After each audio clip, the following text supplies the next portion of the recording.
time to talk. It's time to talk. It's time to talk. It's time to talk. It's time to talk. It's time to talk.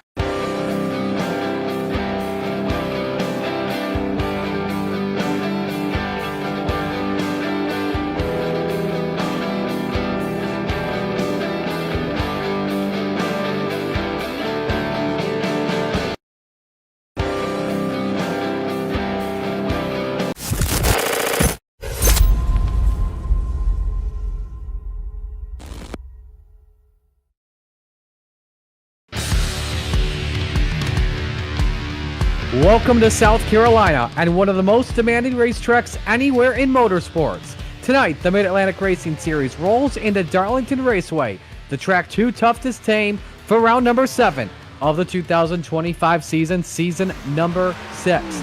Alongside Derek Watson, Mario Sakala with you, Dustin Ellis in Mission Control. We're glad you could join us on Green Flag TV.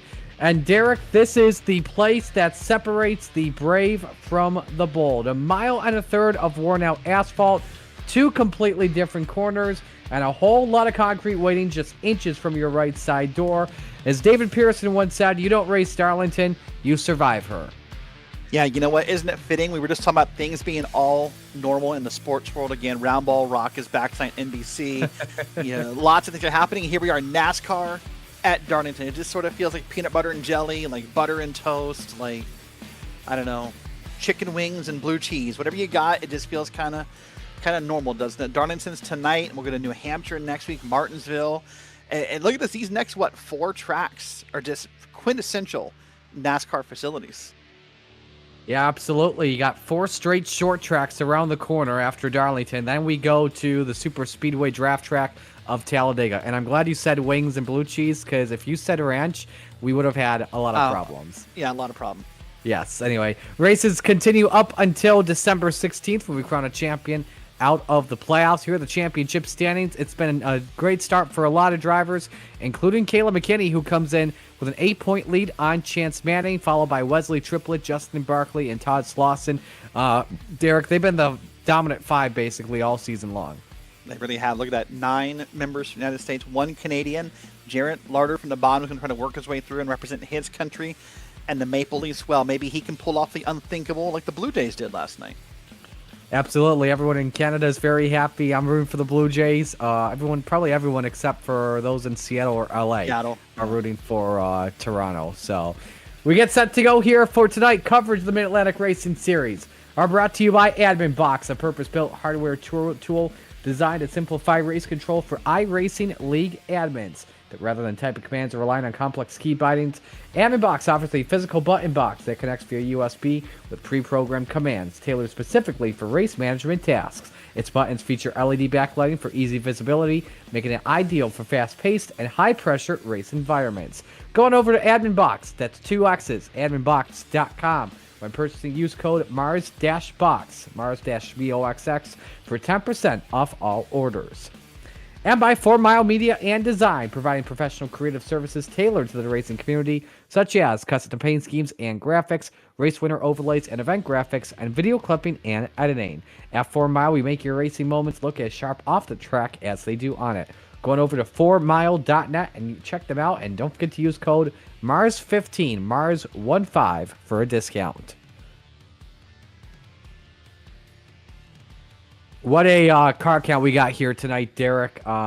First off, all the top 10 points are here with us this evening, but I believe we have just about 30 drivers that are ready to take the green flag this evening at Darlington, of all places. Again, at Darlington, a track not a lot of people like, and we've got 30 of them here tonight.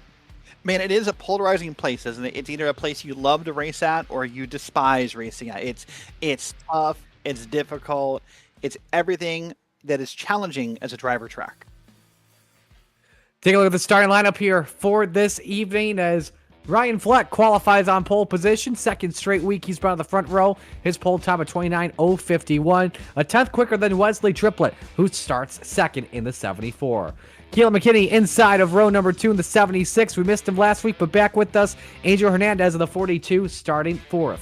Pair of Chevys make up row number 3. Jonathan Nance in the 8 next to Matt Sisler, making, I believe, his first start of the season in the 93.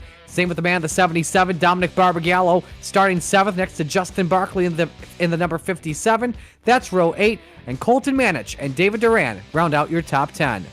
Back in the P11, you'll find the 82 of Josh Neal with that red, white, and blue scheme there. Next to the 84 of Wayne Garland. Going back into P13, you'll find Jordan Lawrenson in the 3 car. He's next to the 22 of Todd Slauson in that Mountain Dew Baja Blast machine. Moving back into P15 is Chance Manning, and he is next to Daniel Harsey in the 1 car. The P17 is Dylan Ayler in the 92, and he is next to the 20 of Corey Crowell. And then back into row number 10, P19, P20, Andrew Hiller and Shane Griffin round out the top 20. Michael Smith inside of row 11 to his outside, Michael Gervey in the number 13. Then you've got Ed Brown in the 21 Taco Bell Rye, a fellow Chevy next to him, Jarrett Larder in the number 2. Rest of the drivers behind did not qualify. They'll be via iRating lineup. Wesley People starts 25th in the 46. Brandon Puffenbarger starts 26th in the 5. Keith Ayers in the 39 starts 27th. Alex Campbell starts 28th in the 12. Dennis Kane 29th in the 99. And Will Moore starts 30th in the 38. And rounding out the grid, Gary Wright in the 27. Huge crowd here this evening at the Lady in Black. Let's talk about the race analysis for this evening here, Derek. 118 laps around this tough circuit. Stage break at lap number 36. Field window expecting around 50 to 55 laps if I were to expect. But we know it sometimes, though, the series has been known for having the stage break just barely at the field window. So we'll just have to watch closely what happens. Yeah, look at that on your screen, by the way. Look at that temperature. A very cool 69 degrees Fahrenheit. This is probably the coolest I could think I've ever seen a race at Darlington. For a track known to be kind of tough and difficult, there's a lot of grip in this track, most likely due to that cool temperature. So I'm excited to see here. Almost 8 p.m. virtual sim time on October 21st. I'm excited to see how much grip is in these corners and if it kind of improves the quality of racing as the night goes on. Window's actually going to be up until lap of about 40 to 48 laps or so projected. So everyone will be good to go when it comes to fuel here in this stage. So drivers making a lone pace lap here around Darlington Raceway. Field is in turn number 2. Derek, your keys to victory. Oh, I think it's all about track positioning here tonight. This is not a track known for a lot of easy passing and a lot of easy moves. So if you get up front, you need to manage that all night long. Getting set to go on the 1.366 egg-shaped oval, the oldest paved super speedway on the NASCAR schedule that opened in 1950. We'll see what happens. Again, like as David Pearson said, you don't race Darlington, you just try to survive her. As we say, where else would you rather be than right here, right now? Pace car is in. Fleck and Triplett bring us to pit road. It's showtime of the Lady in Black.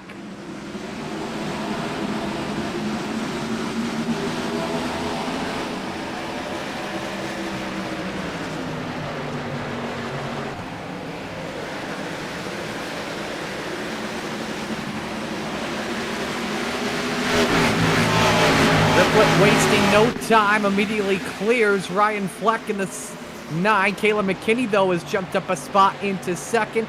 And Triplett's basically gone. A crossover. McKinney gets a Darlington stripe. Something that if you don't get a Darlington striped, your car is on steroids, I guess you could say the least. But Wesley Triplett leads the opening lap. Fleck up to second. A side-by-side battle for third. McKinney with the preferred line on corner exit. Has it over Angel Hernandez, but you may get your car sideways just like that. McKinney sideways, keeps it straight. I don't know if we'll see a caution, but an unbelievable save.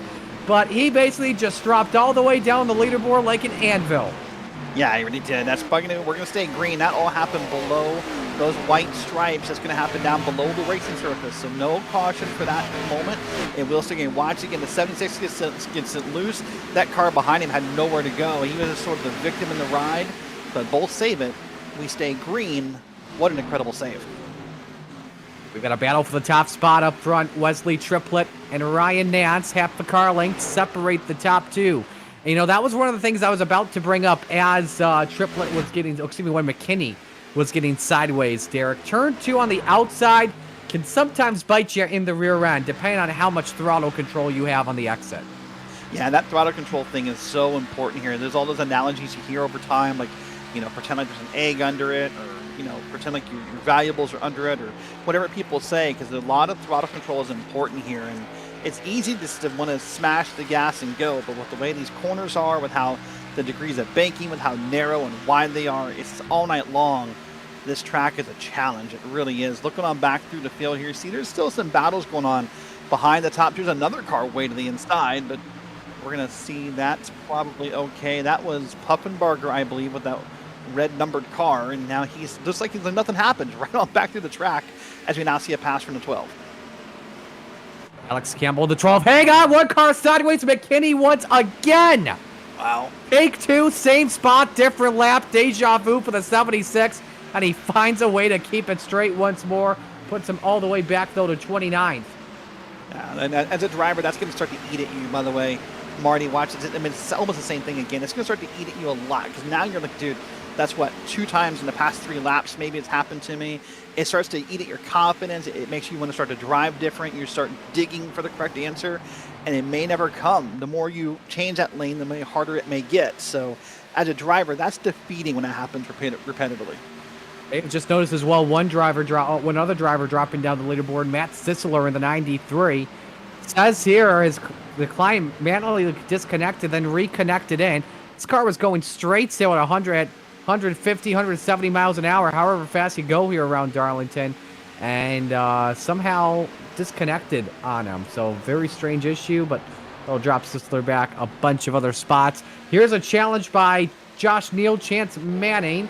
This is the race for 9th to 54, able to take it away. Nice start for Chance here early. Derek up 6 spots into 9th.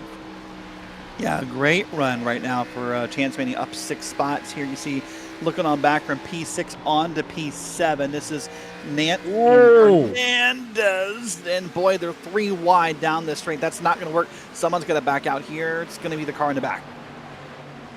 Boy, I tell you what, that was a pucker up moment for Angel Hernandez as they're 2 by 2 off the corner. A look at what happened to Nance. Ooh, boy, we saw that already a couple times tonight. Those corners are just tricky, and it's weird to see people are sliding loose. I thought with the cool track temps, Marty, that with that, I thought there'd be so much grip, it'd be hard to get these cars loose, but these guys are proving me wrong pretty early. Dirt tracking it off the corners. David Duran Jr. challenging the number 8 of Jonathan Nance. You're riding on board with Josh Neals in the back of this pack, but the action happening up near the front. Duran trying to get the spot. Nance back on the throttle first at the line, giving to the 51 for 6th. Now we're looking here at Duran. Look at those speeds going back. Drops deeply in the corners. He got up there and made contact, and then I think we're going to be okay here. But I mean, that's just how tough this track is, where there's a lot of drivers, Marty, who would tell you they don't even want to be too wide in the corner because it's just hard to pass. It's hard to maintain 2 lanes in these corners without upsetting the car. Let's just remember as well, we caught trouble. The 38 Will Moore around the hood pins have severed off the ride. No caution flag as he keeps it straight. We stay green. We'll get a repair and a meatball flag for the 38. Get a replay in just a moment. Still watching this race here for position. Yeah, with the way those hood pins are off that car, something that happened more than just your typical getting loose. Oh, he got some help. Yep, I thought so. Ouch. Hit. I knew with the way that hood was messed up, that wasn't just your typical getting loose out of 2. So yeah, he hit the inside wall and made it worse, and that'll be the end of the night for that 38 machine. Side by side, coming into turn number 1 here, Marty. And again, you see a lot of drivers just want to back out of it. They don't want to be side by side. They want to make sure they can, have a working race car the rest of this race. Well, I don't know if you saw with Nance there coming off at turn 4. Does it again off at turn number 2. Kisses the wall and just drops him down the leaderboard. Big time lost 4 or 5 spots. May lose another one here to Jordan Lawrence. And keep in mind, that's a battle for 10th for a final stage point up for grabs. And we're a third of the way through the stage. Isn't it so weird that maybe the one racetrack I can think of top of my head where it's quote-unquote normal to scrub the wall, right? A lot of racetracks, if you scrub the wall, it's a detriment. It's a downside. It ruins the car. It does all these things, and I'm not saying that's wrong. I'm saying then here we come to Darlington, and it's like you said it earlier, getting your Darlington stripe is like a rite of passage every race. If you don't get a Darlington stripe, you probably weren't racing hard enough. So it's just kind of weird. This is the one racetrack where it's almost like you're almost supposed to hit the wall.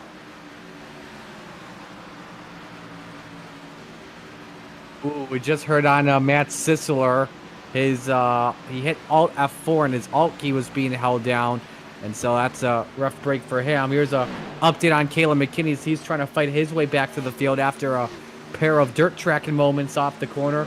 He's currently up to 22nd after being down, I believe, as low as 29th, 28th, if I recall correctly here. So he just got around Andrew Miller there, and I was thinking if you saw it, Marty, Miller was having a little bit of internet connection problem. He kind of blinked a couple times in that corner. I was like, dude, as hard as these corners are, and as hard as it is to say off a car in the corner, last thing I want is to not know where that car is in the middle of that corner. That would have been nightmare fuel if that would have been me behind the wheel. Let's talk about the corners here at Darlington 2 while we're at it as we watch a battle for 15th. This is Ayler, Puffenbarger, and Slauson here. Turns 1-2, 25-degree banking. Wide entry, that's basically your momentum corner here, Derek. Whereas 3 and 4, that's 23 degrees of banking. Tighter radius, finesse is required. Oh, yeah, a lot of finesse. And, of course, this track is built differently because it's built, basically they didn't disturb the pond or didn't want to disturb the pond when they built the track. So the one set of corners has that more narrow spacing because there's that pond on the outside of the track. And so it is very different. I mean, every oval is different. We always think of ovals as kind of being these perfectly symmetrical things. They're not, but this is probably the most exaggerated form of an oval having different turns in 1, 2, 3, 4. Like, it's just very different how you enter these corners, and you have to always remember where you are, or you'll have a bad entry, and it'll turn into a bad race and a bad night ending early.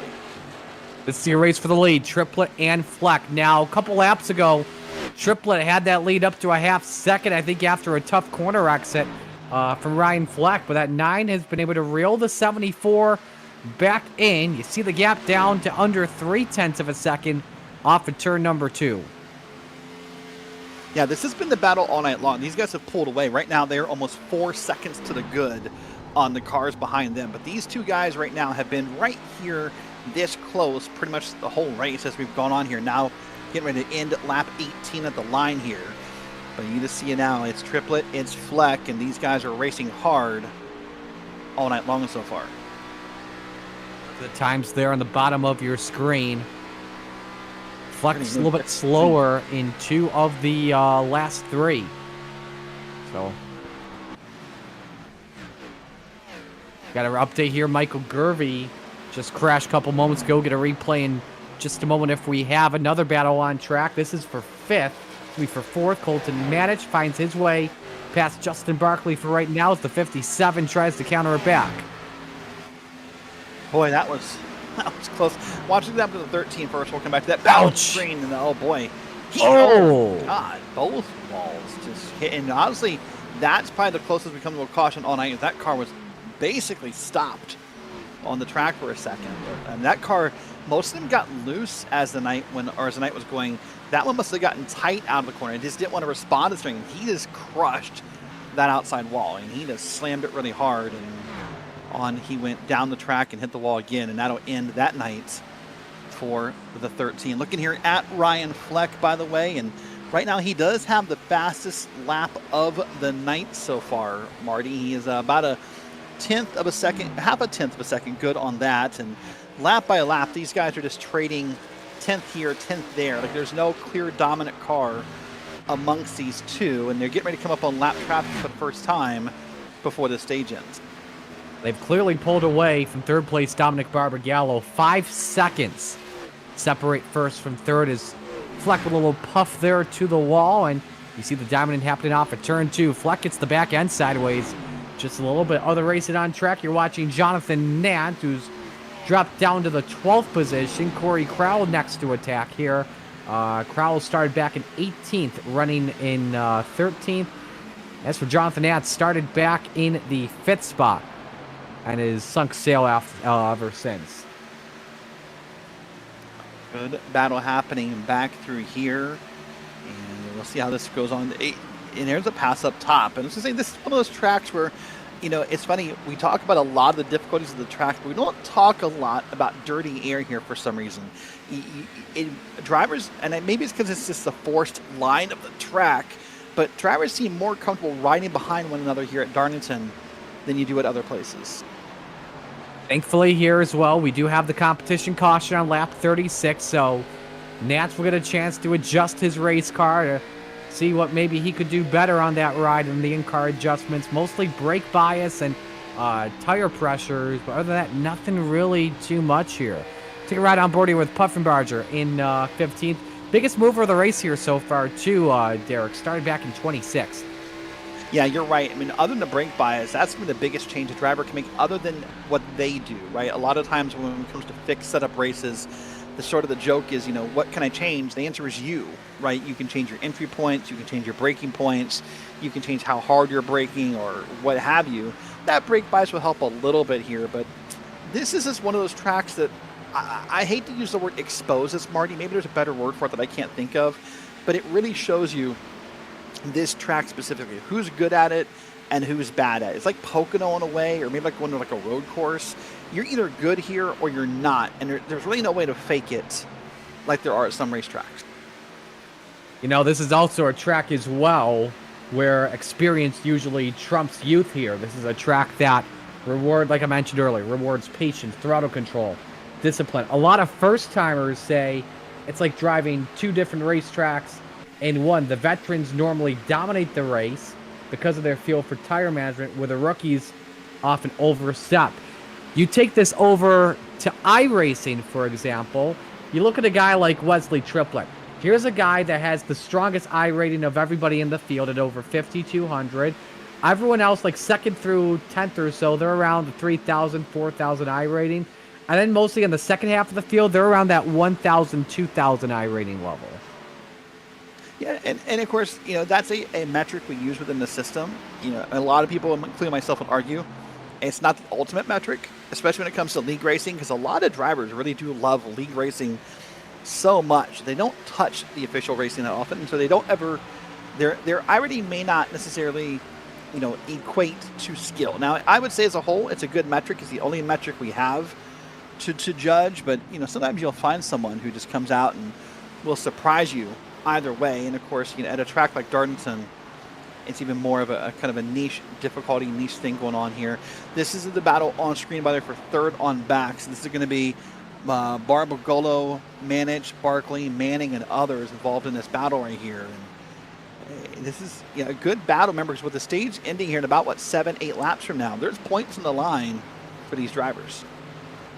Give credit to a couple of those drivers that are in this scrum for third. Barbagallo up 4 spots. Manich up 5. Chance Manning as well up 9 after starting back in the 15th spot. Right on board here with the 54 now. Trying to set this up on Barkley. Doesn't want to give it the bumper, obviously, especially very early in the race. So just trying to get a feel for where Barkley has a little weakness on corner exit and maybe corner entry to at the same time, but he also trying to outdrive at the same time. Yeah, he keeps thinking about it. He's wanting to maybe dig himself on there, but he's trying to gauge the risk versus reward, right? What's the risk of getting down there and getting out of line and trying to make this pass if you're Chance Manning? The reward is the spot. You see the dig deep down inside from Chance Manning, but he can't make the pass. The risk you take, though, is if you mess this pass up, where do you end up in the stage? Right now you're P6. Do you lose one more spot in P7? Do you fall back further from missing this pass, or what happens? So with only a few laps to go in the stage, you have to ask yourself, is it okay just to sit here and wait and race it out later? Apparently not.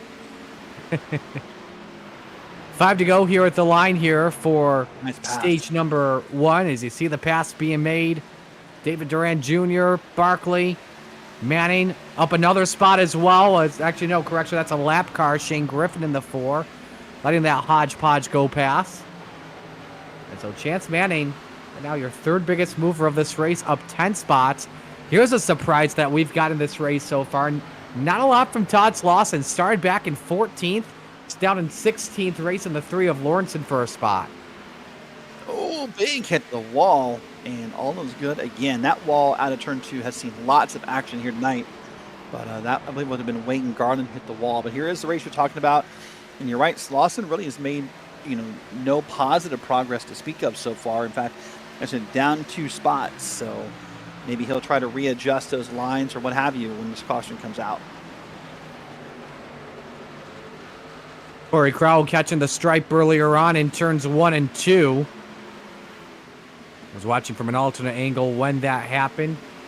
Crowell starting back in the 18th position, currently running 13th. One driver really getting sideways in the back there. And that's once again Jonathan Nance, and he's basically losing wholesale. He's probably the first driver that really would love to see that competition caution, maybe probably around now. Yeah, I'm sure he's not the only one, though, right? There's a lot of drivers who are looking forward to this caution. Just so you can kind of get lined up. You can put new tires on it. You do what you got to do here and make it work for you. That happens in about 3 laps from now. At the end of 36, we'll come around and put the caution out for the first time tonight. And we'll rack up the field, do pit stops and what have you, and we'll see what adjustments get made by the drivers during that caution. We're actually being told now this is the white flag for the stage break here. So you're watching the wild battling going on here. Stage points up for grabs. Puffenbarger currently with a final stage point as he just took that away from Josh Neal in the battle for 10th. Here they come off for 4. Who's going to get the playoff point here at the line? Wesley Triplett edges out Josh Neal by a car length and a half.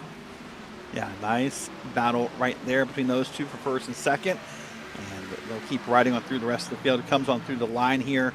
Begin 36. Wait for 10th place to come across if this is indeed there it is for the stage. So lap earlier than we were told. The caution is out for the first time here at Darlington. The Wesley Triplett takes the stage, and everybody going to be coming in for 4 tires and Sunoco. We'll step aside. Stay with us. It's the Mid-Atlantic Racing Series on Green Flag TV.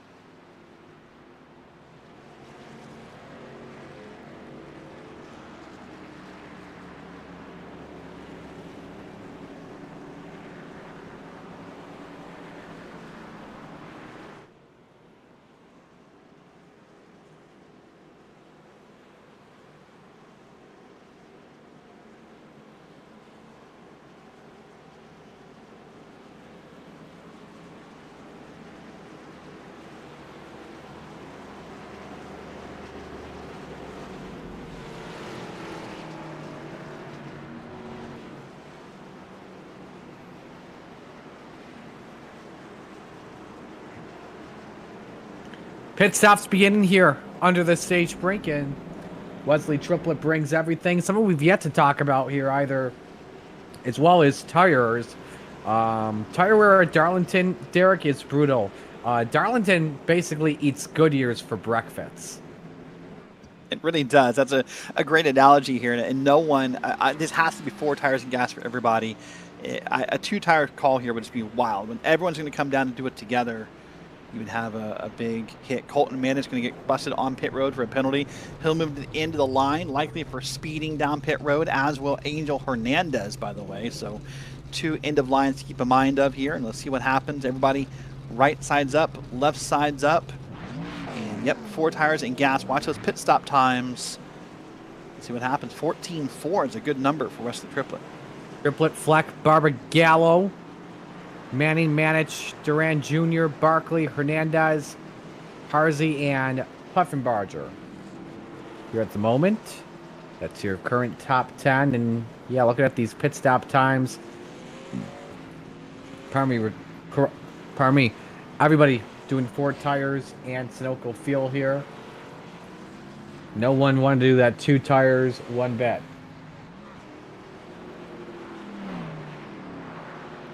Choose cone will come out. One of the unique features of this league, Marty, for the Mid-Atlantic Racing Series is how they do the choose cone. When we get back around to the start-finish line, there it is. There's the VW Beetle parked and painted like a choose cone.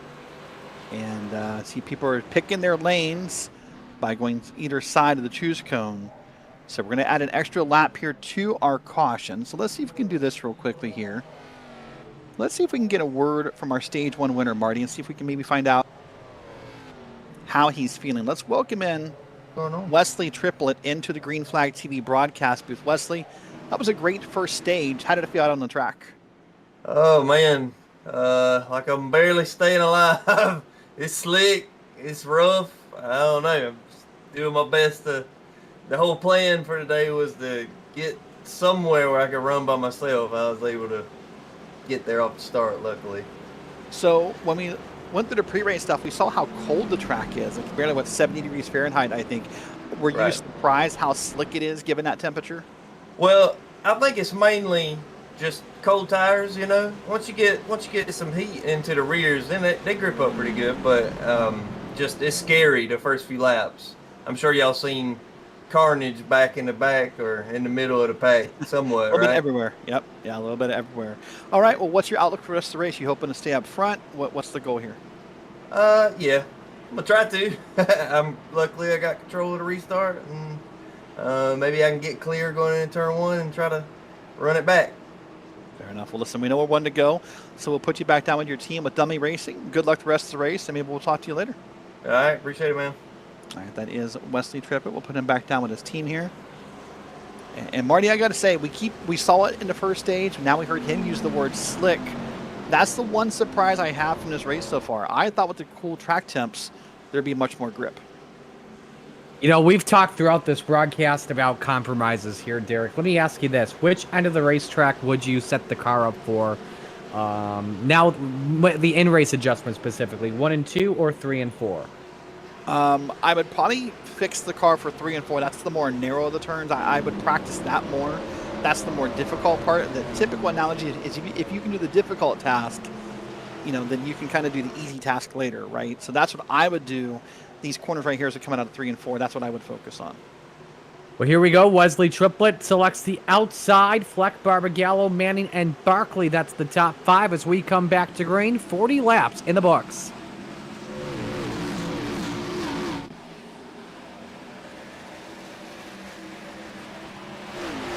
How about that run by Barbagallo, taking advantage of... Oh, we got trouble in the back of the field.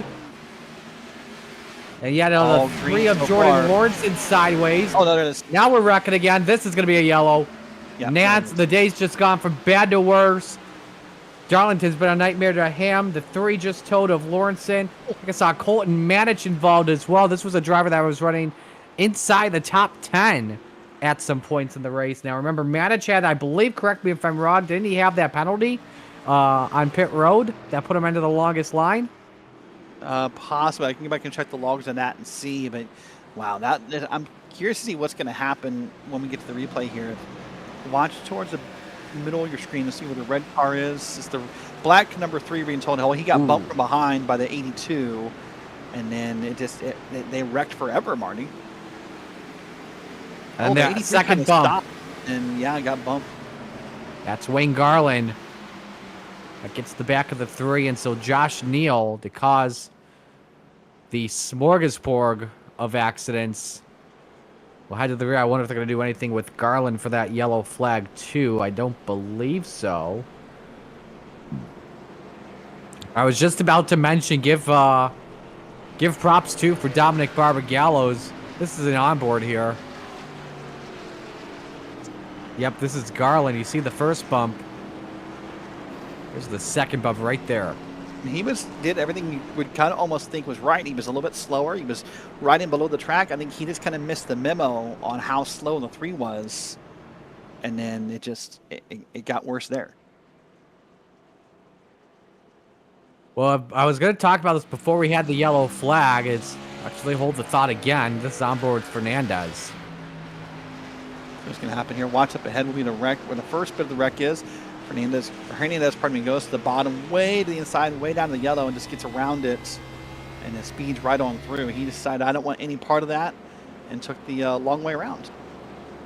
You know, I hope I don't jinx myself, but I am amazed that we went 40 laps without a crash causing a yellow.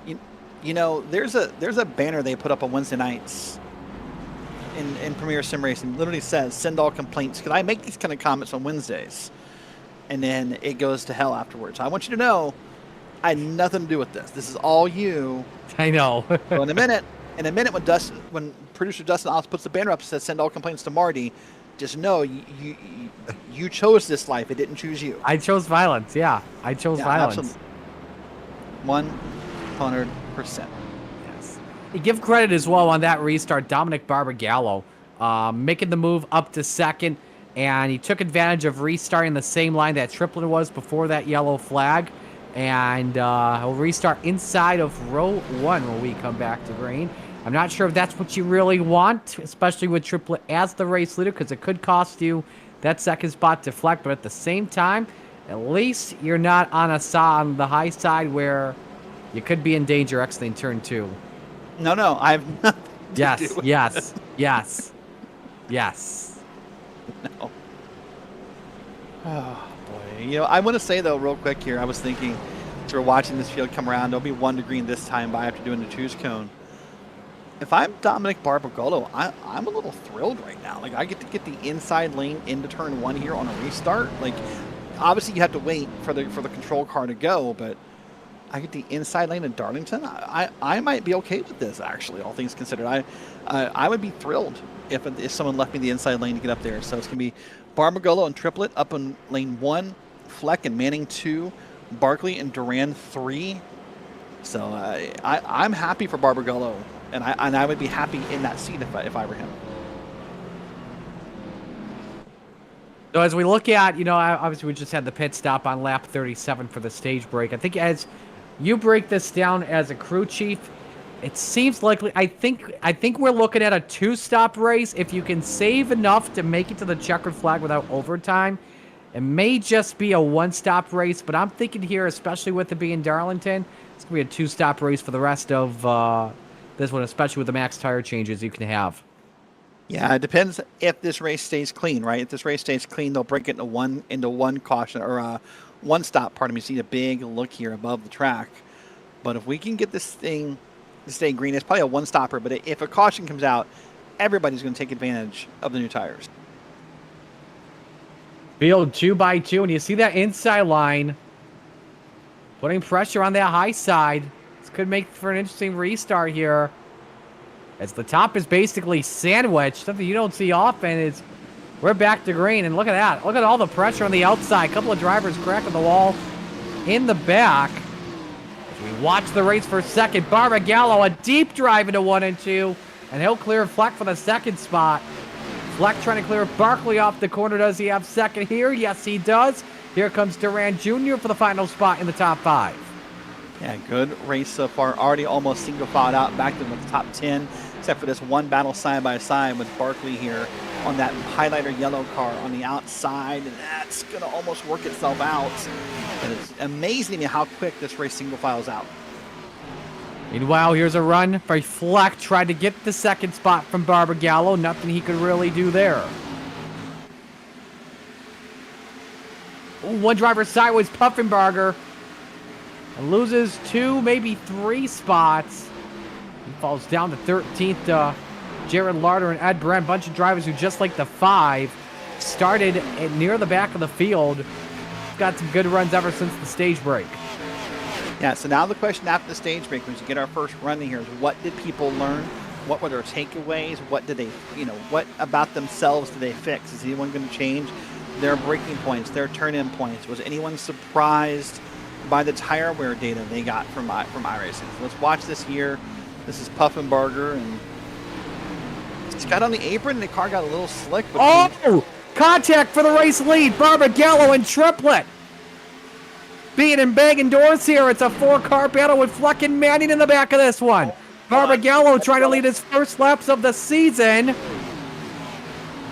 And he's got it off for 2. He has cleared Triplett and Fleck.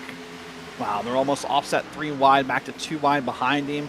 Barbagallo wants to pull away here. Now this is going to be Manning and Fleck. Manning's shooting up through the field pretty quickly here since his restart. Oh! I thought they were going to hook quarter panels there for a moment. And Fleck gets put up in the air, around he goes, off of Duran. He's got caution waves. There it is. Wow, that was just tight, close racing that ended poorly. 2 guys, one in the same spot. Watch it again here in the replay. This will be Barbagallo. This is the first thing you got excited about. Watch him here. He'll get around, and there's your contact you saw earlier And then from there, Barbagallo makes the pass, but it doesn't stop here as Barbagallo gets on in. And then it's going to happen on behind him. It's going to be the second place car. It's going to have the damage here.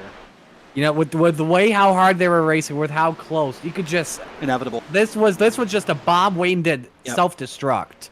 Yep, inevitable. And yeah, and it involves some top talent that had a chance at the win tonight. Well, let's watch the second. This is what the wreck is right here. This is going to be Fleck trying to get up, or the 54, pardon me, trying to get up there, and it's just two guys, one in the same spot. One hit the wall, and then just went bad on back through the field here, and that's when the caution comes out.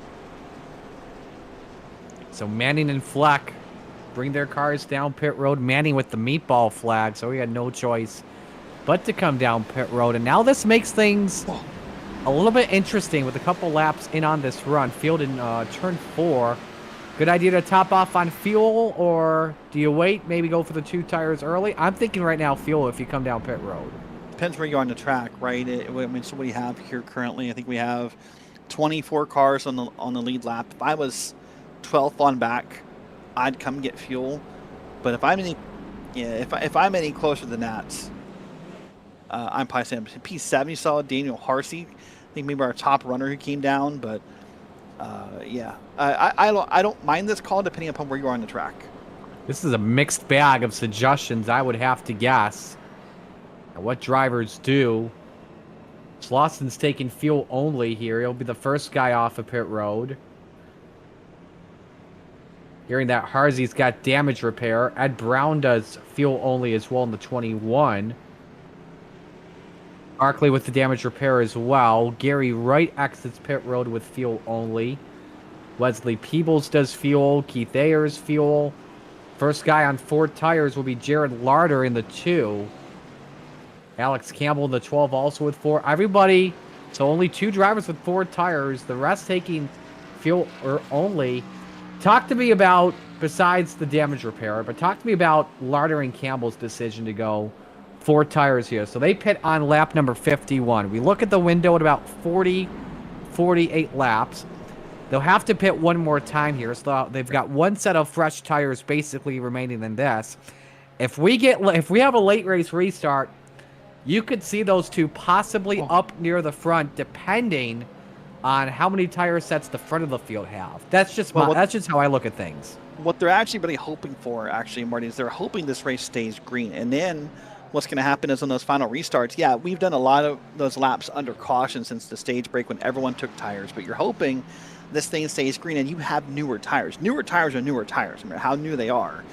And so then you're hoping that basically those newer tires pay dividends later in the race. That where that strategy will not pay off is if this race continues its current trend of just having multiple yellow flags. You're going to level off those tires. Everybody, it's not going to matter. But if we get a good run in here, and we stay green the rest of the way, those new tires could pay some dividends later in that run. Because on that last stop, let's assume right now you stop with 20, maybe 30 laps to go. You don't have time to put tires on that car. I mean, if you do, it's going to hurt a lot on the pit stop time. So we'll see what happens if we stay green.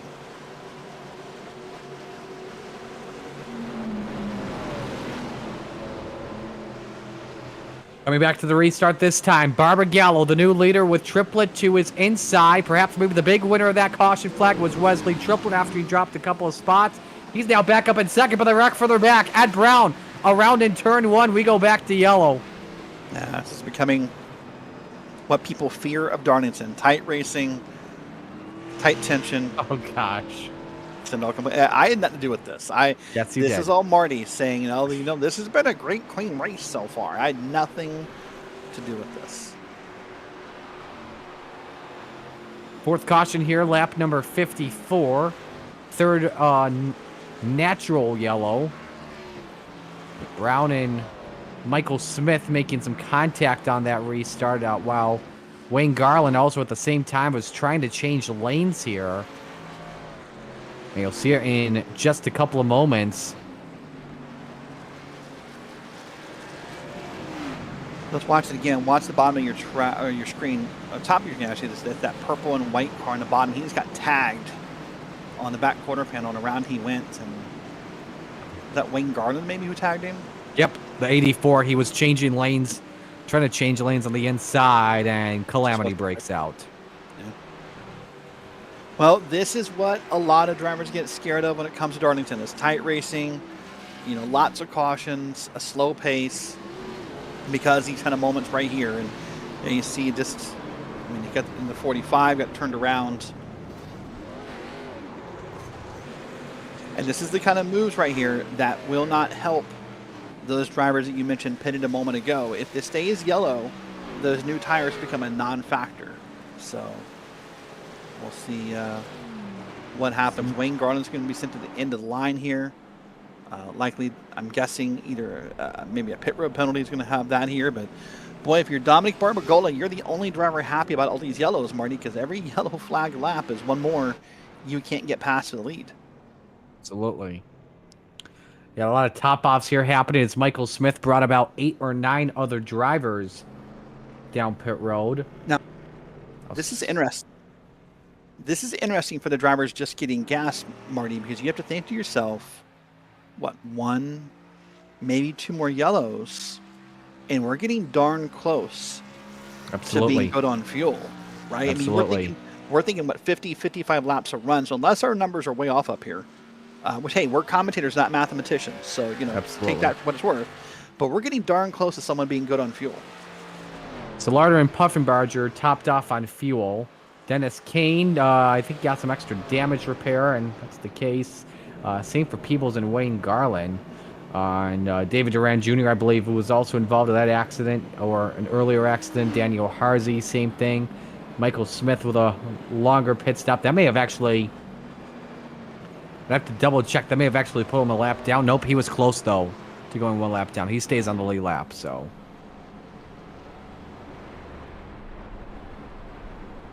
Oh, black flag for accident closed pits possibly for what we're hearing on the 45. And he had a good run going, too. Had a great run going. What about, correction, 27, Gary Wright, what we are hearing. Yep, had a great run going. So, and listen, I guess the funny but true thing is with how this race is going, who knows where you end up. You can move to the back of the field right now and be up front pretty soon, just based on how this race is going.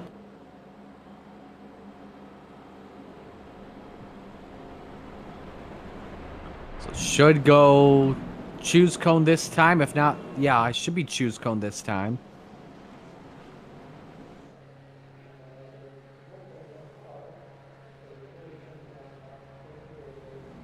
Let's see here. Triplet chooses behind Barbagallo. I think not too bad of a decision.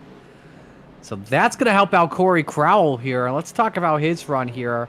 Taking advantage of these yellow flags. Back from 18th, going to restart in 2nd. Yeah, that's a beautiful run. Plus 16 on the night. That's going to be a big confidence boost. He'll now have the inside lane. He'll hope to get up front here with that Quest group car before the next caution comes out, so he can take the lead.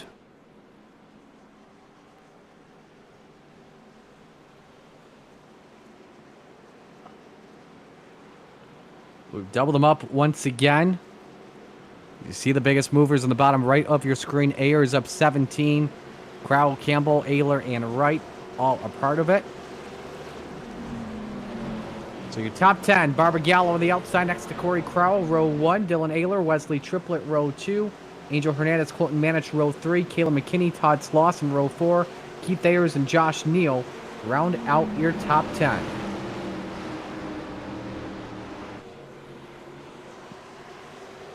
Back to green.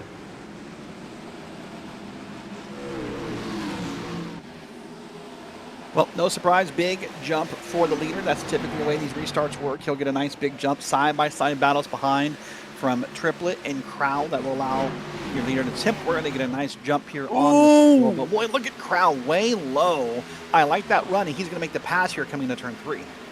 I was looking at Manich and Ayler. They nearly got together. How about Manich after being involved in that a couple of cautions ago? He's found his way back up into the 4th spot. And have you talked to yet about this guy after being 16th, I believe, at the stage break? Todd Slauson. He's propelled himself back up to 5th past Dylan Ayler. Yeah, he's been able to avoid a couple issues here, a couple wrecks, a couple calamities, and made his way to the front here. He'll be in that Baja Blast machine up there to the front. You see it's going to be a nice side-by-side battle. Behind him, that is McKinney and Hernandez fighting here through the corner, and they're both trying their best to keep this car under control, but that car on the bottom is being kind of blocked by that black car. Remember, McKinney had 2 spins, or 2 saves, I should say, that dropped him from the front to the back of the pack.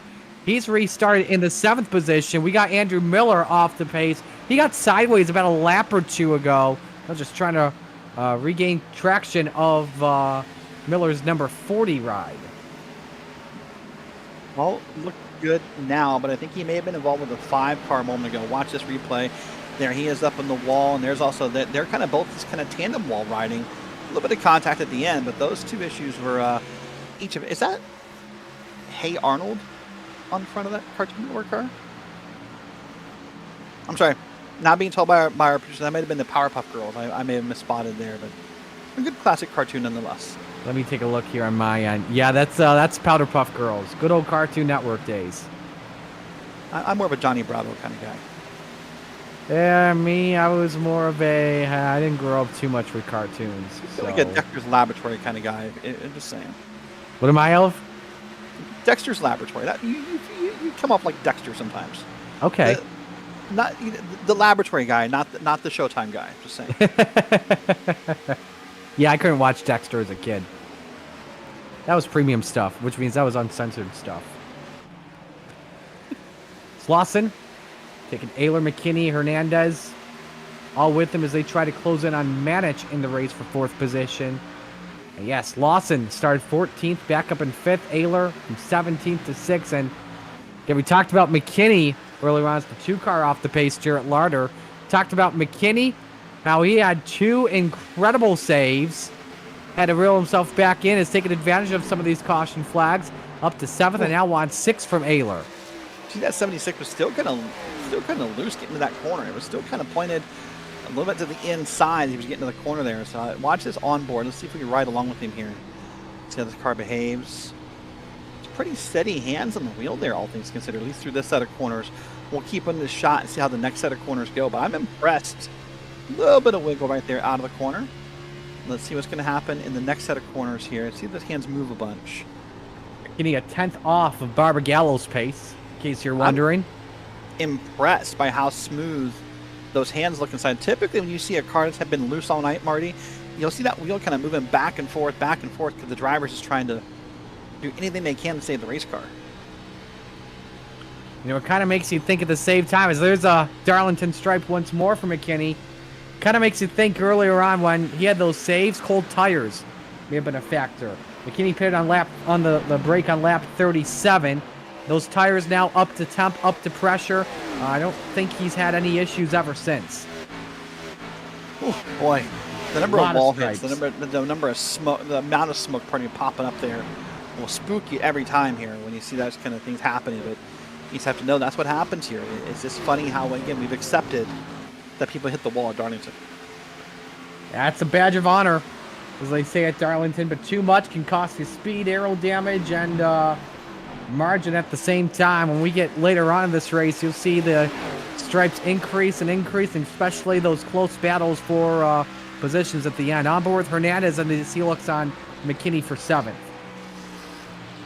Yeah, good look here from Hernandez to see every driver just kind of using all this racetrack. Of course, you'll hear all the stories about this racetrack. You know, when it was first opened, that I guess they didn't think people were going to race up here in the banking where we race now. They thought all the racing would happen below the white stripes in the corners, and this up here, I guess, was just used kind of like for runoff, for wrecks or whatever. And then someone figured out it was faster up here as the legends grow, and then they started moving up the track and racing up here.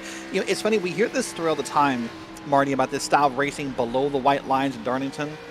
I've yet to ever see footage of it. Yeah, I didn't have footage like that back in 1950. So, but here's the thing though.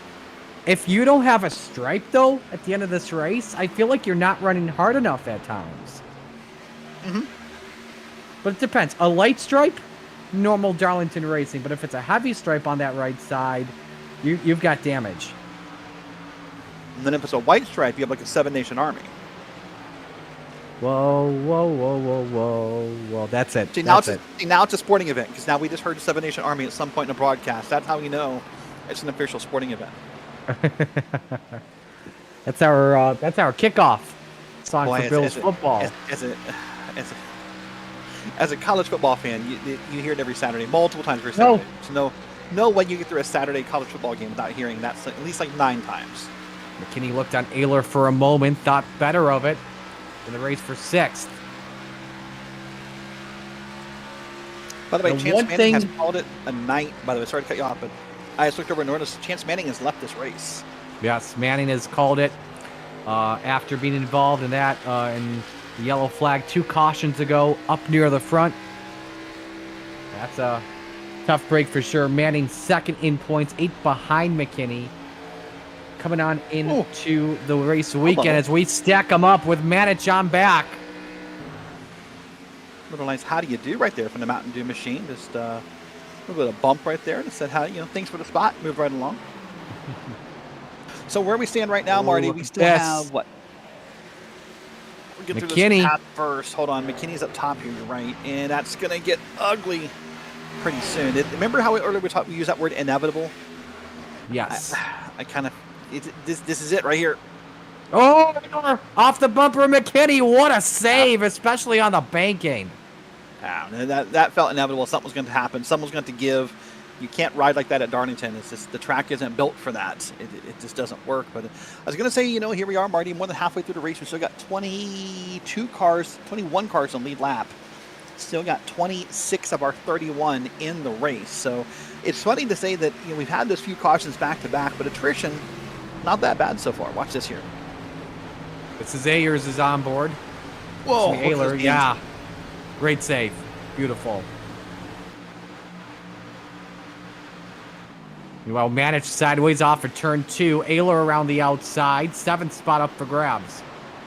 And Manich may lose wholesale here as well. Yeah, this is one of those tracks where being up top in the corners really does work, because you feel like you have more control of the steering wheel. You get to kind of play with it more. When you're on the bottom lane, you're almost really more so holding on for dear life and praying you just don't slide up the track and bump into someone. It's very difficult to be side by side on the bottom of this race back here. And we're going to watch the track.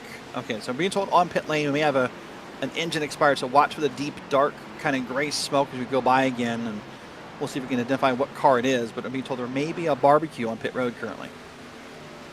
This is something that's, I guess you could say, sort of surprising here is we're into this run. We had lap 51, some drivers come in for 4 tires.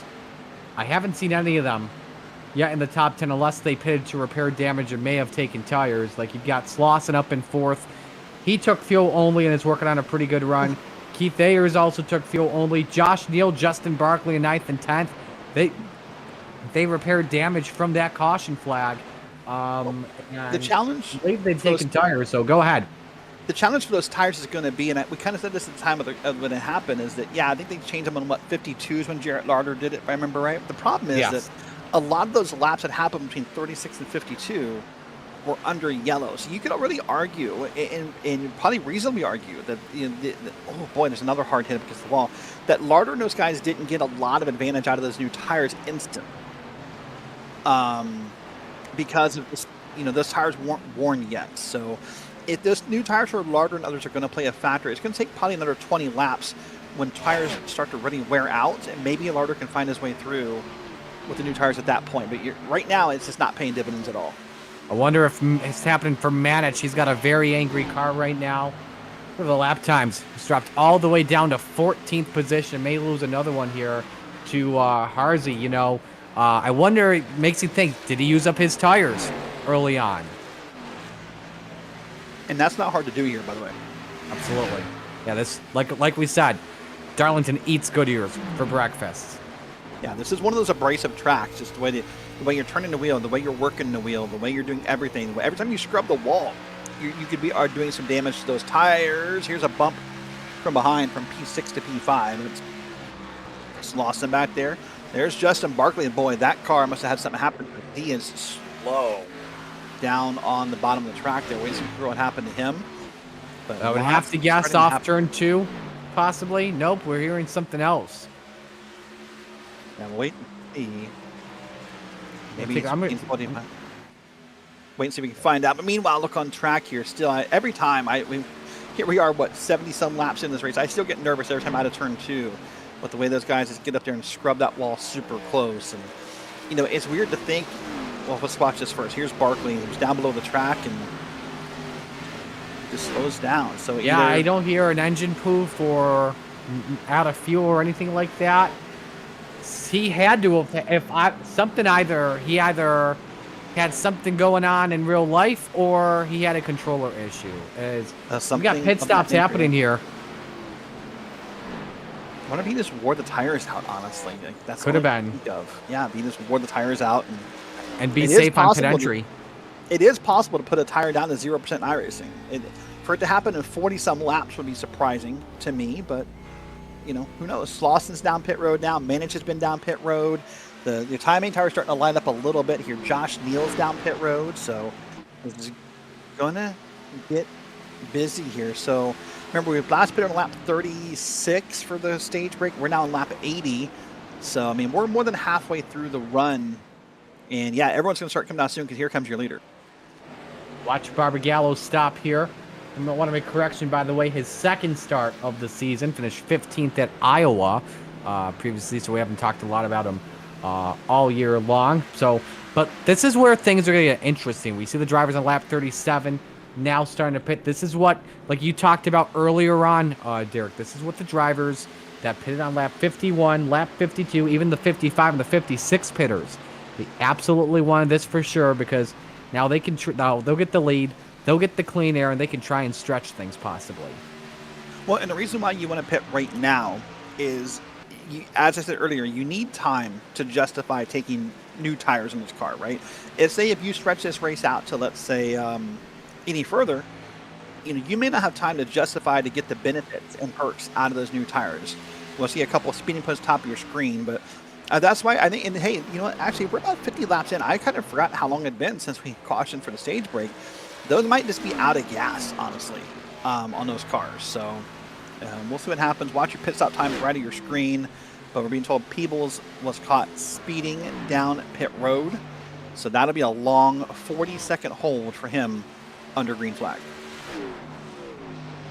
Not what you want 100% for sure here. So, and something to keep in mind too, with the window is open to go the distance here as we work lap number 84. Drivers can go the distance if they can. The window about 48 laps.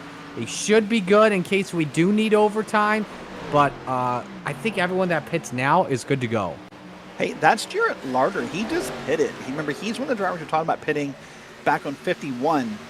And I thought he would have ran this run longer, but he just came down with the field on 82. So strike his name off the list of drivers who I thought was going to move to the front and just do purely the pit cycle. But look, there's a good view of it right there, Marty. There's the different tires or blocks right there that shows you where everyone pitted. I'm just surprised to see Larder down pit road again. The change right here with Triplett and Crowell, top two, all in pit road. This will put the 50 drivers out in front with Alex Campbell set to command the troops here at Bay. Let's watch the stop for Triplett. I'm going to keep an eye on where Barbagallo is on the racetrack. He just passed Triplett, but has a lap to make up. Yeah, and this gets really tricky right now when you're pitting under green flag conditions, because you just have to hold your breath and hope that nothing dumb happens. No, hope that nothing silly happens, brings a yellow out and really, you know, breaks up this pit cycle. So here they come out of the wall. 3 and 4. And here they come down the front straight. Triplett's not even away yet. So Barbagallo's going to pull away here pretty steeply. Oh, wait, this is the back straight? My camera shot's confusing. Gary right now down pit road. And yes, we just saw Barbagallo pass Triplett. So Barbagallo's got 4.5 seconds to work on here on Triplett, basically. We did see as well Alex Campbell. I was talking about this here, race 3. He's up on the wall once again in 3 and 4. He is fighting an ill-handling race car, and I would expect him to come. And a caution flag waves. This is going to get interesting. Duran Jr. has crashed on the backstretch and there are only 3 drivers on the lead lap. And I'll tell you what I would do here, and we'll wait for seeing the replays. If I'm Alex Campbell and if I'm Daniel Harsey, they put on 52 and 57. They could go another 20 laps. I'm staying out. I'll explain to you why after this replay. Watch, there's just a car spinning out, probably cold tires, spins it both ways, and caution comes out. Here's why I stay out. I might be slow on pace if I don't think the tires right here, Marty. But if I'm the leader, if I'm Alex Campbell and I stay out, how many cars could I trap a lap down? So Barbagallo's also lead. The question is how many cars are ahead and behind him? How many can he trap? But if you're Alex Campbell, in theory, you could trap the whole field just a lap down from getting their free pass. Looking at this, I see up to 16th, I believe, 1 lap down. Yes, so you could trap 17th on back. I'd see possibly more than that. And is he going to stay out? I think he may stay out here. He needs to stay out. You have to stay out here. This is the right call. I know it's kind of it's to some drivers. This may feel weird that you're going to stay out, and this sometimes is how you have to play the game, right? You have to trap that field. You'll get your free pass. You'll get your lucky dog. I think that'll be triplet for the record. I haven't got confirmation on that yet. Now the 12 has stopped. Is he waiting for the pace car? Maybe he's waiting for the rest of the field. Yeah, he's waiting for the rest of the field here, and the pace car too. You don't want to choose now.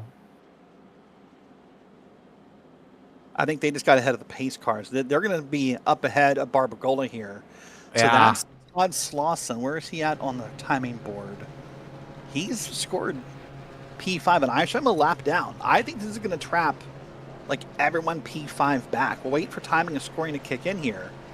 But I think this is going to be very interesting.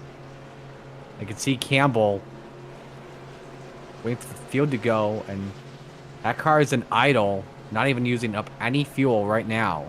So he doesn't have any to use. Or he doesn't have any extra to use. So I'll say that, yeah.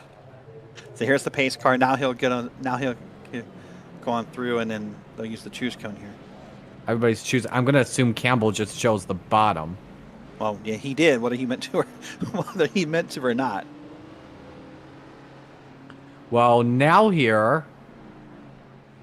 Now I would have to guess this. Is this going to be an extended yellow or not? So drivers can figure out where they're going to restart because, yeah, without. I'm a big nerd for strategy calls and for sometimes quote unquote playing the game. This puts this is a delay here and we'll see it out. This puts a big grin on my face, and they got to get Harsey to back up that car because he, as you said, he's almost ready to lap the field as the leader. But now here, go ahead. No, go ahead. Now here's what Campbell wants here. What are you doing? Come down. You're going to get a penalty. What are you doing? He doesn't have enough fuel, I would have to guess. Oh but my God. Give him credit That's though. Be massive. But give him credit though, because he tried to flip the whole field with that yellow. Sometimes the risk doesn't pay the reward, and so.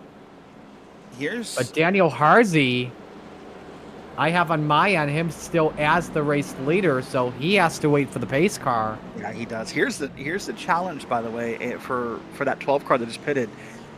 Per iRacing rules, if you pit before pit road is open under a caution, it is a fall to the end of the line penalty.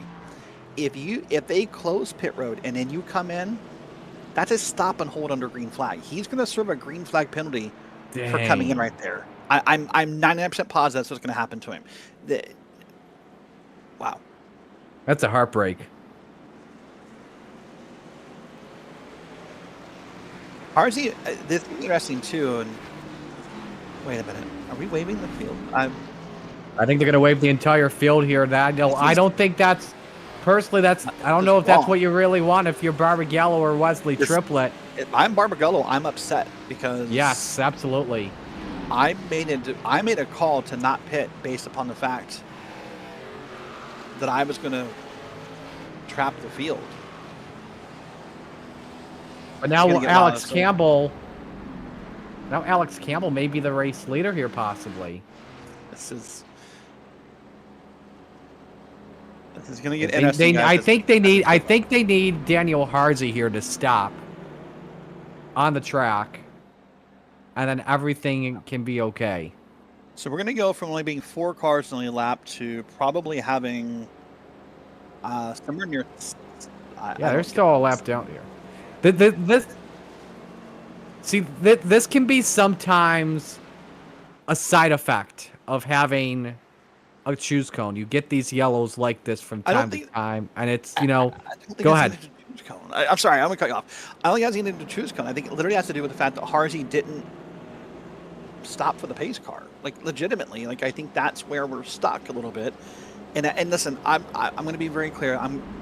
We're saying this is the guys who can sit up in the booth and watch all of it happen live. A lot of times from these leagues, the admins are in the cars racing, and they don't get to see everything we see. And so I get sometimes why they make the decisions they make, because it's hard to figure out while you're in the car. But I legit think the only quote-unquote problem, and I use that word loosely, is that the one car didn't stop for the pace car. Unless I missed something obvious, while we were doing replays, I don't get it. So now, right now, what do we? I don't get it. We have 5 cars on the lead lap. Barbagola, triplet. Yeah. I'd say at this point now, you just get back to green because you're just wasting laps. Barbagola and triplet. So here's the problem: the one car is still being scored as the leader. So Barbagola is on the outside, but he is legit. Basically, last car in the lead lap. He's basically a lap down. Yeah. He's basically a lap down because the moment the one car steps on the gas here and passes Barbagola, he laps him. This is. All right. And I think we are hearing that they are going to re-choose. The cone is now the cone's pulling off, so they canceled it, and we're going to go back to green. So I want to say it right now. Hey, good news for Harzy and Campbell. They could not have had a more perfectly timed caution, I guess you could say. Let's see what's going to happen here. This is going to put the one car well ahead of the field. So here we go for the restart, where Harzy and Campbell are racing for the lead, and then everybody else here on back, and the caution flag is back out. I'm not too sure for what. And I wonder if this was a race-controlled caution because of the way the field was looking. Because right now, you legit have Harzy and Campbell in the lead lap, and nobody else. I think they want to get... I think they may want to get Barbagallo his lap back, because the way that the field was just lined up just didn't make sense. You know what I mean? But I'm thinking... Yeah, So... One more thing for me, and then we're gonna step aside here real quick. How I'm looking at things is I think they want to give Barbagallo his lap back, but they don't want to put him into the longest line like a typical lucky dog. They want to have him, I think, still restarting up with the lead pack and then having 3 on the lead lap. I don't know. We'll just have to see how things look when we come back to green. In the meantime, we're going to step aside. Stay with us. The finish of the Mid-Atlantic Racing Series at Darlington coming up in just a moment on Green Flag TV.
Sounds like we are good to come back to the green flag here in just a moment. While we were at a reminder, next week we head to New Hampshire Motor Speedway. Live on Green Flag TV, 7:45 p.m. Don't miss out on it. So, all right. So here's the situation. We have Barbagallo now tail end of the pack restarting third, which I think makes sense now. Harzy to restart as the leader. Campbell second. Barbagallo back in third. Now tail end. Todd's lost and everyone on back are battling for a free pass to try and get back in this race in fourth. So basically, if you're running fourth on back here, Derek, you're hoping for cautions, breeding cautions. Well, if you're Todd Slauson, you're hoping for caution because he's right there again. Same thing we saw last time. He's on the outside. He is technically about to be a lap down right here as soon as this thing goes green here. So I think it's mostly lined up right per the pit strategy we saw. We'll wait and see what happens here afterwards. But pace car's down and we're about to go. Time for the restart. 19 laps of racing to go, and Harzy is gone from Alex Campbell. Well, we'll see what happens in the rest of this race here. Now drivers had a long time to kind of get confusion, let all that mess settle into your heads, and now you're going to clear it out again and get ready to go racing again and kind of be ready to get back in that mindset of racing at Darlington. So for the first lap, everything's good. Slauson, remember, he needs to race harder. He needs to get himself around here, and he wants to get back on the lead lap. So he's going to push really hard on this one car. And yeah, if Slauson gets back on the lead lap before yellow, he'll be restarting with the front of the field. If he gets the free pass, he's restarting tail line. So that's something to keep an eye on. But here comes Alex Campbell, who's racing for the lead as Slauson gets a little bit of a stripe here as the battle is on for the free pass spot. Pair of drivers, 16th and 17th in points. That may not get to battle for wins often at tracks like Darlington or other intermediates. Taking advantage of this. 1 and 2, Barbagallo, McKinney, and Slauson, meanwhile, race for fourth on the track. Yeah, I mean, you said earlier, this is the battle for the lucky dog right here. McKinney now puts himself in that spot in case another yellow does come out in the next 16 or so laps here. So Slauson's going to want to fight hard and see what he has left in this vehicle. Everyone has pitted, by the way, at some point during the cycle. So everyone is good on gas. That conversation, as far as I can tell, is over. Now it's just who has what left in the car. Another good racing here. This is Manich and Ayler for the 6th spot. So here we go, riding on around Slauson. Man, he just looks like he's looking every which way, Marty. He digs a little left, digs a little right. Now he kind of shoots to the inside of the corner. Can't make it stick. He is desperate to get that for lucky dog spot back. Very badly. McKinney trying to take advantage of this and get himself a good finish after a very ugly start. But let's watch the race for the lead. Campbell was all over Harzy for just a moment in turn 1. We now have to try to reel him back in once again, but Campbell doesn't want to get a stripe though that time off at 2 because now he's got the drivers battling for the free pass. Yeah, he's going to attack really hard, and here comes McKinney to the inside. And Campbell wants to stay up top and get a better run off the corner. He will indeed. And if you're McKinney, with as high as Campbell's running, you have to only worry about racing Slauson behind you. You need to worry about making sure you avoid any incident with McKinney ahead of you. Because if you get involved in the contact, you're not the lucky. Oh, Barbagallo. Barbagallo is slow. Off the pace. He's got some right front damage on the 77. The dominant car in this race is calling it a night. That's unfortunate is the nicest word for that right there. It's silly. Watch what's going to happen through the corner. Suspect he's going to smack the outside wall in a second. What happens out the corner? I'm watching here on lap 10 on the lap 106 replay, and man, I thought for sure it was going to get slow. Yeah, I think he just called it. Which is makes you wonder if wild. He doesn't think things were right. Yeah, that's what I was thinking too. So McKinney underneath on Campbell here. Did he put the 12 on the wall? He may have. I'm not too sure. Yeah, we were busy watching the replay with Barbagallo to see what happened there, and then all of a sudden Back here now, both the 12 is now behind both these free pass cars here. McKinney well ahead, Slauson just ahead of the 12, and they'll be side by side. Let's watch this moment here again. Here's McKinney. Here's the 12 in the corner. Nope, 12's got involved himself. So Daniel Hardsey, 10 laps away from victory. He's got Caleb McKinney behind him, trying to restart, trying to get a caution and restart near the front of this field. If he gets past the one, and he's got a bad fast race car, that's for sure. Well, there he goes on around. So now McKinney is on the lead lap. Now Slauson, funny enough, is happy because now he's back in the lucky dog spot as McKinney's now, 20-some seconds behind the leader. And right in front of the leader at the same time. The gap between your top two is at 1 second. How do you set this up if you're Campbell? Do you try and just stay with the pace of the 22 and hope that Slauson's able to reel in Daniel Hardsey? How do you do this? Because you don't want to, you don't really want to race Slauson, but you don't want to get in a race with Ayler either. You have to race Slauson. You have to race him and race him hard. That's what you have to do. Or you have to stick behind him and kind of help. I hate to use this word at Darlington, but almost help draft him up to the one, and then make the pass afterwards. And that may be what's happening here. Is he's kind of helping Slauson get back up front here. But for McKinney, the problem is you have to make sure you do this correctly. You're going to get probably one shot at that pass to do it correctly, where if you miss that pass, you're going to fall down to the field. So let's see what happens. They're both closing in on the one car, but here's now a pass in the back here. That's Campbell in the wall again. Oh! That's going to affect him even worse for the contact. That's going to end any hope he has of making that run. Absolutely.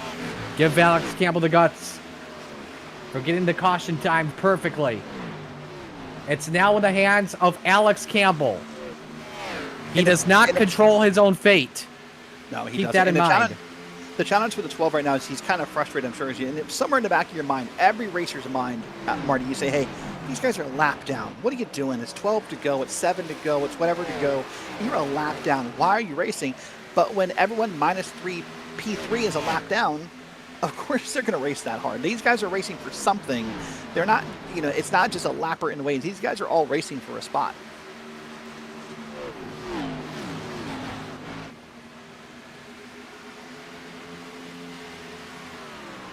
Well, this has been a pretty wild last 20 laps or so. A lot of confusion, a lot of calamity. I think still maybe in some drivers' minds some uncertainty of how this race is lined up and what should or should not have happened. And I'm suspecting the admins were busy with the post-race review. But here we go, coming to 6, almost 5 to go. The leader is pretty far ahead of the field here. Watching the free pass battle, Slauson, Ayler, Hernandez, in case they do get a late race yellow. And Hardsey just turned on the afterburners here, basically. The lead at 2.4 seconds, and we got trouble, Wesley Peebles. Now he's below the racetrack. Nobody's going to pass him, so this will not be a yellow flag. We stay green with 5 laps of racing to go. That would have made it worse. I think if there to be another yellow right now, that would have been worse and more confusing. So I'm glad he got moving here. Look at what happened with Peebles. There's the 2. Contact from the 2 and a yeet from the 82. Your car that ends in 2. Apparently you were looking for Wesley Peebles that lap.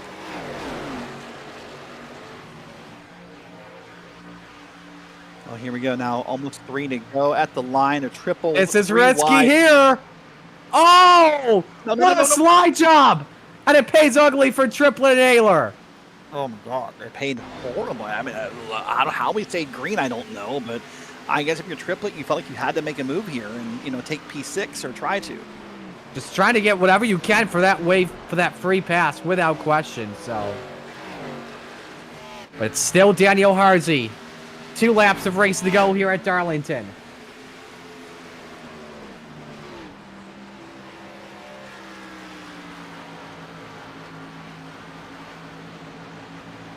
Hardsey up 3.5 on Alex Campbell. Slauson sideways behind him. He's able to keep it straight. And off of turn 4 this time by. You'll see the white flag in the air. 1 more lap around the lady in black for Daniel Hardsey. Boy, for Harzy, this is going to be a heck of a night, isn't it? Marred down, P15-ish in points before tonight started. A lot of confusion, a lot of calamity, but he somehow comes out ahead, well ahead here. And there's one probably more car to worry about, and it's smooth sailing back around. His best finish this year is 10th. Gets the caution he needed. Flips the field, holds them all off when it mattered most. Out of turn 4 for the final time. Daniel Harzy, the long shot, the underdog, hangs onto it, wins at Darlington Raceway.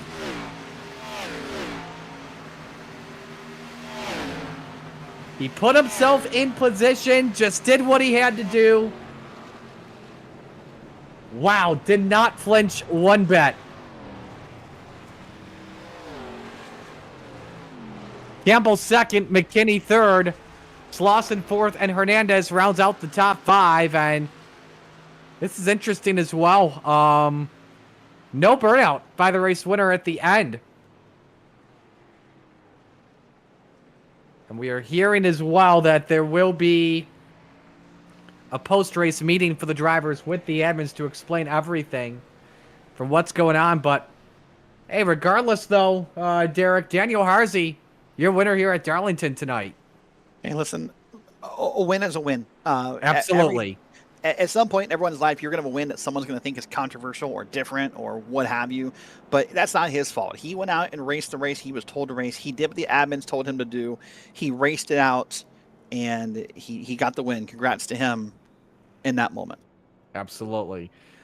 We'll step aside here real quick. Yeah, actually, you know what? I don't think we will. I don't know if we will with Harzy not doing a burnout or anything with nobody here. I think we should just get straight to the race results here from tonight. And the race results were absolutely pretty wild. Harzy taking home the race win by 2.9, but only 3 drivers left on the lead lap after this one, with Alex Campbell finishing second, Caleb McKinney in third, Todd Slauson fourth, Angel Hernandez fifth, Wesley Triplett in sixth, Dylan Ayler seventh, David Duran eighth, Keith Ayers ninth, and Colton Manich rounds out your top 10.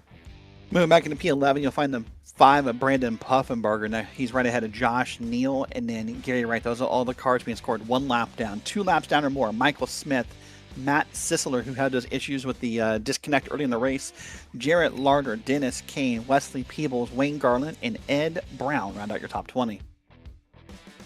21st to Dominic Barbagallo, 22nd Corey Crowell, Andrew Miller 23rd, Justin Barkley in 24th, 25th Shane Griffin, Chance Manning 26th, Ryan Fleck 27th, Jordan Lawrence in 28th, Jonathan Ants 29th, Michael Gervey in 30th, and Will Moore rounds out the field in 31st. So we actually don't have the race winner in just yet. I tell you what we'll do. We'll give the race winner some time. We're going to go from third to first here. And that's why we wait to get Daniel Harzy. And we'll start things off with our third place finisher, Caleb McKinney. Caleb, I guess before we talk about the finish, I mean, just a wild comeback for you after losing it 2 times off at turn number 2, getting that competition caution after lap 36. What adjustments did you make on your car to get this good finish tonight? Man, I didn't really do anything. Just really on the first lap, I made a really big mistake in trying to slide up in front of Ryan Fleck, and then that gave me like 25 seconds of damage. And then the next lap I got loose again, and then the next lap I got loose after that. So it was just like a downward spiral at the start of this race. But yeah, we after that competition caution, we were just soaring through the field. Cart felt really stable. And yeah, just really surprised on where we finished this race. We started third and we finished third. That's an excellent day for us. And yeah, just really great. What do you want to give shout outs to on this good run? Yeah, I'd like to give a shout out to some Sequential Sim Sport for helping me this season, and for everything that y'all do up here. It's really fun to watch back. And for the admin team and the rest of Mars Racing League, it's a really fun place to be. And if anybody would like to join, just hit up Corey Kroll. Appreciate your time, Caleb. Great job. Thank you. And so Caleb McKinney finishing third, and we had Alex in for a moment, but then I believe he is disconnected. We don't have Daniel Harzian. I don't believe anybody in the top 2 wants to talk here at the moment. I don't want to assume anything, but they are not in the waiting room as things stand. So we apologize for that. But I guess we'll just get to wrap things up here. Don't forget, we've got SRA Gen 4 Series coming up next at New Hampshire Motor Speedways, so make sure you tune on to that once we are done here with the broadcast. A lot more upcoming races on Green Flag TV, so make sure you hit the subscribe or follow button based off of whatever you were watching and turn on those notifications. PSR in Martinsville happening Wednesday night at 8:30 and 9:20 beer at Lime Rock. Speed at Martinsville Thursday night 9:35 with ZTRO at Darlington Friday night at just past 7 o'clock. During the afternoon, VOR is at Road Atlanta. Richmond SRA at 7:55. The night camp on Saturday. 2 o'clock in the afternoon is CIS at Sebring. And, of course, next time we are with you for Mid-Atlantic Racing Series is at New Hampshire Motor Speedway. 7:40 p.m. start time right here on Green Flag TV. Derek, final thoughts before we sign off. Well, it was a great race. It's going to be probably remembered for the confusion on lap 80, but I think it was a great race before then. It was a lot of fun, lots of good battles, and again, no matter what, congrats to Daniel Harzy. He played the game as it was written in the rules, as he was told to do. He won this race, and I hope he finds time to celebrate it. Absolutely. If we do get some time as well before the race tomorrow or before the race next week, we'll try and bring in your winner and maybe second. If not, hey, they finished 1-2 in the end, so that's the results as of right now. So with that, we'll bid you adieu on this Tuesday night. On behalf of everyone here at the Mid-Atlantic Racing Series, all the fine drivers, sponsors, and admins, our producer tonight, Dustin Ellis, my broadcast partner, Derek Watson, Mari Sakala, saying so long. This broadcast has been a presentation of Green Flag TV. Congratulations to Daniel Harzy, your winner at Darlington. So long.